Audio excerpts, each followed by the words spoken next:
In politics and money today, Alex Castellanos of Purple Strategies is back with us to talk about the convention season. And it's Purple Strategies, I'm imagining, because of the red and the blue, and you get purple. That's right. Republican and Democrat brings us together, a little from both sides. A little from both sides, but right now the RNC definitely in focus here. Now, I know you're talking to the business community about the convention, and what are you hearing? It's interesting because with the Republican convention, normally the business community is like lining up at the gates to be involved with it because, both conventions, these are important eyeballs. These are policymakers, regulators. These are the folks who shape the landscape that the business community interacts with. So, these are important eyeballs to build relationships with. And this year, we're seeing some of these big corporations walking away from the Republican convention. What are some of the corporations that are walking away, and why walk away? So FedEx, AT&T, Coke, Pepsi, even David Koch of Koch Industries have withdrawn their sponsorships. And I think they're viewing it as kind of a tumultuous candidate, obviously. And there's some controversy. A little bit. It can be a little bit contentious, and they just view it as, is this too much risk for ostracizing any of our customers, or damaging our brand by being associated with it?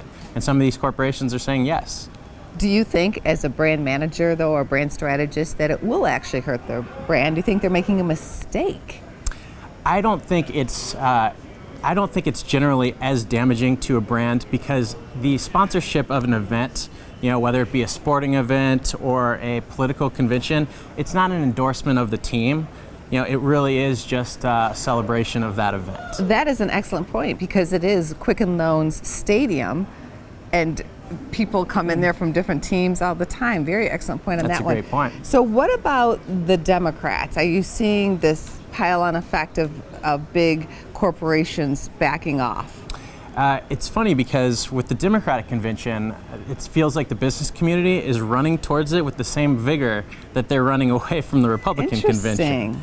So you take one look at the 16-member Democratic Host Committee, the folks who are organizing the convention, and you see names that you don't normally associate with Democratic politics. You see the health insurance associations, you see Blue Cross, Blue Shield, you see the cable internet providers, Comcast, and this might mean one of two things. It could mean that they view the left is going to need more shaping. It's going to need more influencing, but it also could mean they're going to have a lot more luck working with the Clinton administration than with the Trump administration. Lots going on, and we have to talk about this as well. We would be remiss if we didn't really key on the security issue. I know some security firms are actually going to be getting an influx of money because of the situations that we've seen around the nation with shootings.